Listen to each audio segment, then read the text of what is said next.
From the window to the wall, we getting lit up in it, big bouncing. We does it big up in it, big bouncing. What's up? So we're gonna get a couple things done on the truck. We've got some interior pieces, new pieces to kind of clean up the inside better. And then we've got so the interior pieces are, I got a new like switch cover for the window switches on the driver's side where that door handle is screwed up. It came in, so we're gonna be able to put that adapter in where that clip's broke on the door panel itself. And then we got a new switch for our heated seats on the driver's side. And then we also, while we were at Pickett, we went back and exchanged the ABS module for a different one, and it's still the wrong one. So I'm guessing I'm just gonna have to order it. I found a couple online for like 150, 200 bucks, which isn't much more than what Pick and Pull charges. So, and they're reman ones. And then we also, while we were there switching that out, we took apart a cluster and just took that screen because we cracked our screen. So now we're gonna have a good one put in. And then we're also gonna get our new valve covers put on that actually have the PCV valve built into it. And then we got this tool to hopefully bend back our headers because I'm pretty sure they're like warped after installing them and stuff. So we're just gonna make sure everything's tight, looks good like that.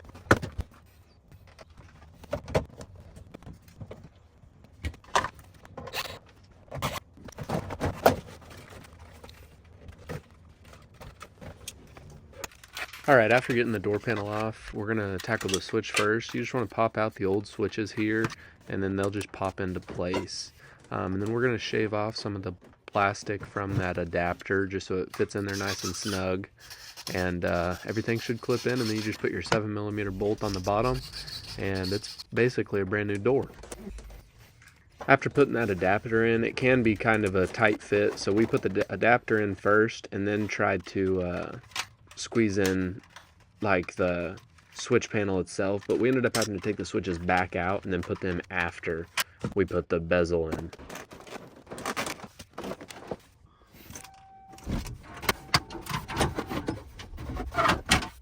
So for changing out the cluster screen, it's just that clear plastic part we cracked. You just want to take out the 4 7mm bolts around the edges on the corners of it. Then you want to have your key so you can drop your shifter down and your steering wheel as far down as it can go, so there's enough room. And then there's just a single plug on the back side, and it can be kind of a tight like squeeze, but once it comes out, it's pretty easy after that. Now all that's holding this screen on is just some plastic tabs, so we're just going to cut the old tabs off the old cover and install the new ones just to make it as easy as possible on us. And then it all just snaps into place really easily after that.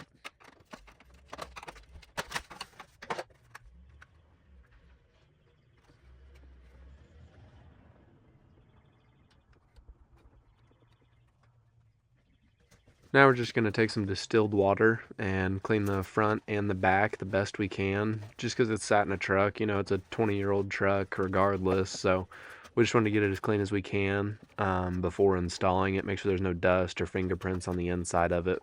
So just clean it really good, and then it should just snap right into place for you.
So we're just gonna repeat the process on this. We're gonna first take this off so we can kind of move this harness out of the way if we need to. We're just gonna try to clear as much room as we can off. just out of the way. And then we're gonna undo our coil packs, and I think they're individually put on. Yeah, they are. So.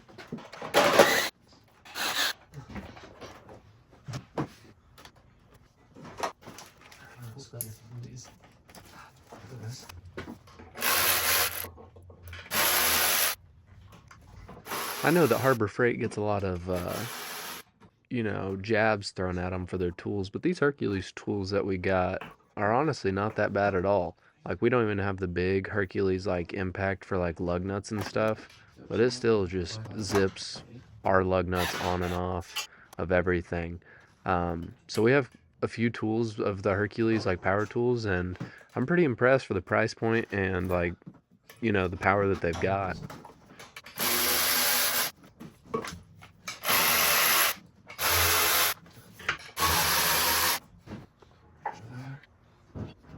Now this little thing that we're putting in right here, it actually has like a nut welded onto a bolt, and then you'll just take your bolts that come with the kit and mount them on the 2 open holes on your heads, and that bolt with the nut is actually going to press up against your like the flange of your headers, and if your headers are warped like these, it's supposed to bend them back.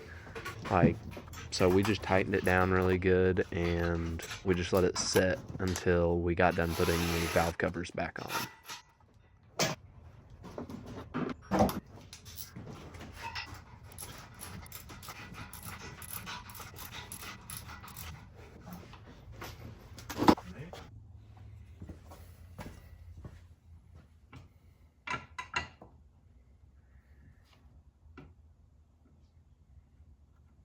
Okay, now I'll pop these in first.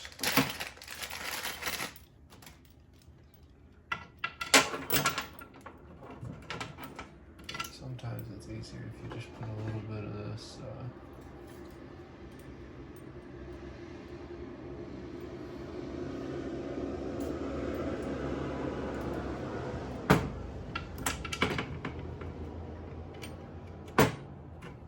if you can avoid spraying that lubricant on the seals, definitely don't do it. I did it on one of these. If they're new seals and everything, they go on super easily. I just wasn't thinking and sprayed some on there. Then also, if you get the painted valve covers, like only one side of mine had it, but you want to make sure there's no overspray on the inner part of those valve covers. So we just took some brake clean on a rag and just scrubbed all the paint off just to make sure it was a clean surface before reinstalling. Slides in pretty easy. Heck of a time trying to keep it in.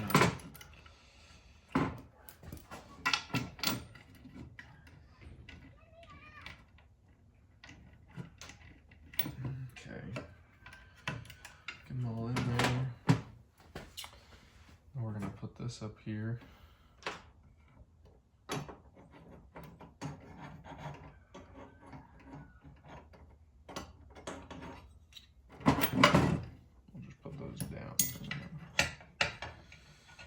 We're gonna be able to get to them.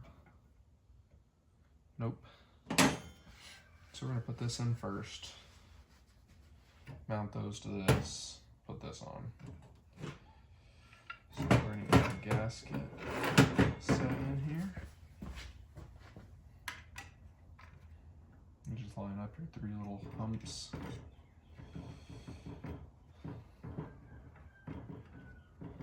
Just kind of work it around.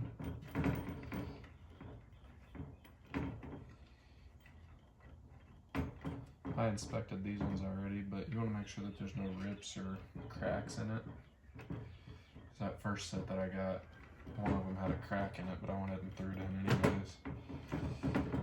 This one's holding way better than those other ones did too, so.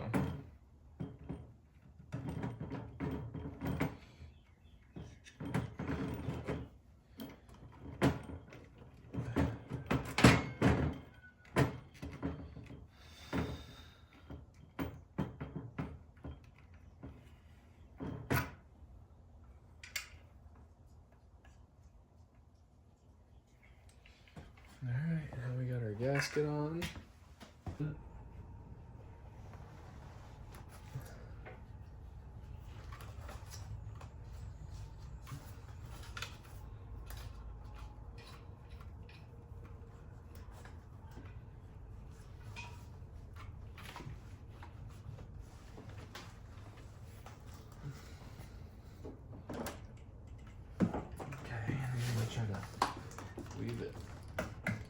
under all these wires without letting that gasket fall out.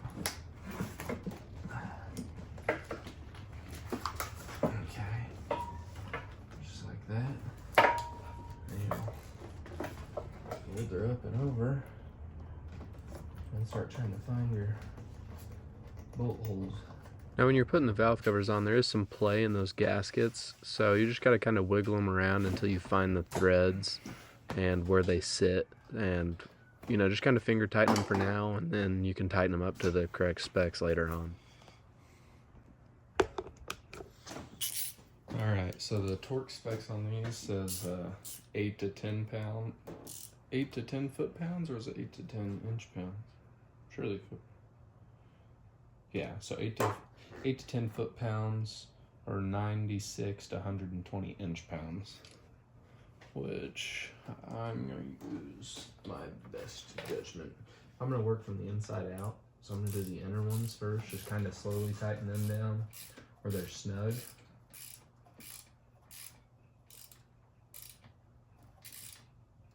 Like that. I'm going to make sure this is all seated good. And then I'm going to do this one over here. I'm going to snug them all up, working from the inside out.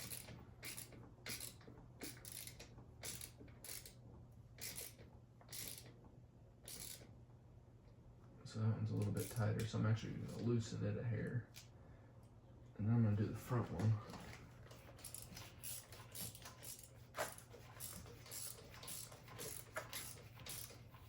Where it's pretty snug like that.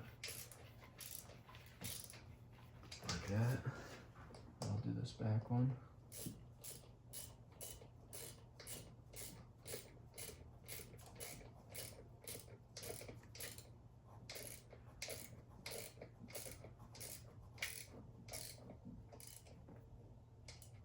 Okay, now I'm going to snug them up really good. I'm going to do that same pattern. I'm going to go to the front, middle. I'm going to do the back, middle. I'm going to do the front.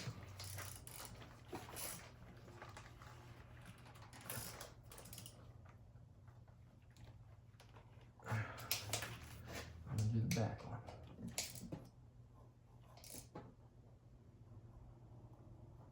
And then I'm just going to go make sure to snug up each one, just one more little turn.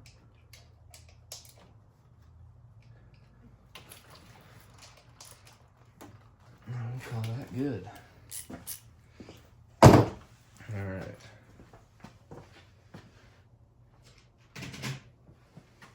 Now I'll show you this.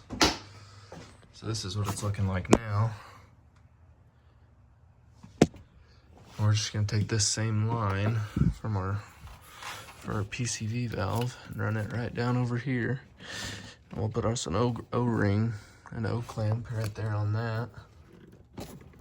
After we, is that off? Oh no. That's not good. Make sure that stays clear. That looks like it's off. Nope, we're good. Alright, there we've got everything mounted up. So what we had to do different here on the, I threw away all the bolts, all the hardware for here. So I actually just riveted the coil packs onto this rail.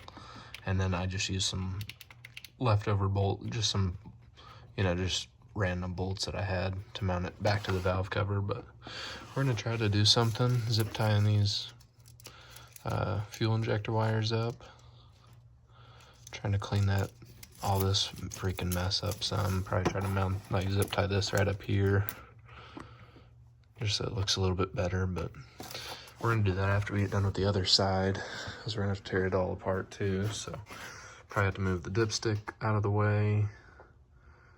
I'll have to take this off, and we're gonna be fighting around the heater hoses, so that'll be fun. But we're gonna go ahead and get started on that one. I'll turn you back on whenever we start something else, because it's just the same process over here. Your dipstick, you just undo, I think it's like a 10 millimeter down here on the bottom of this rail, and then you just pull it up and out. And then the same thing here, we'll just undo all these bolts, and we'll probably end up riveting these on too. Well, no, because that's a pain in the ass. Yeah, so we're just gonna remove these plug wires.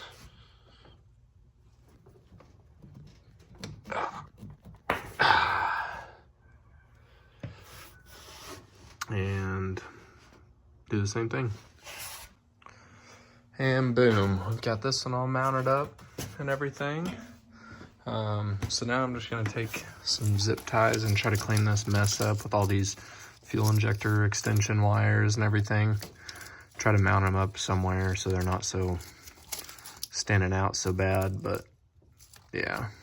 Just try to clean it up some, get our harness back where it goes so we can put our top on. And yeah, and we've got these, finally got these in, the extensions for our rear shocks. We might do that another time. I'm gonna pull it out and probably try to wash it really quick. All right, we're all done, ready for startup now. I actually got the side pieces put on here. I didn't think they were ever gonna fit again, but we're just gonna back it out and wash it up real quick. After we're actually gonna grind those hard welds down first on the bedside and then throw some prime. Shoot. We're gonna wash it and we'll do that another time. Yeah, we need to wash this thing. So yeah, we're just gonna back it out, get it washed, and yeah, I'll do a startup real quick.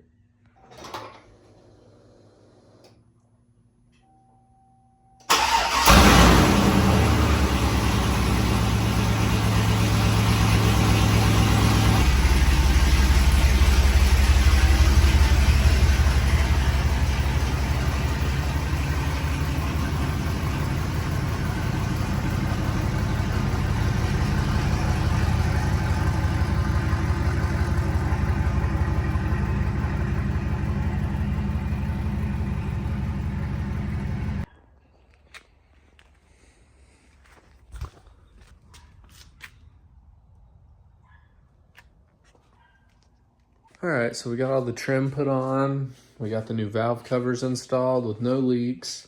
I did forget to put the oil dipstick back in whenever I finished it up, but I caught myself before I started washing it because I was gonna wash the motor out really good. And I caught myself beforehand and put the dipstick back in. So don't forget to do that. And then we got it washed, of course.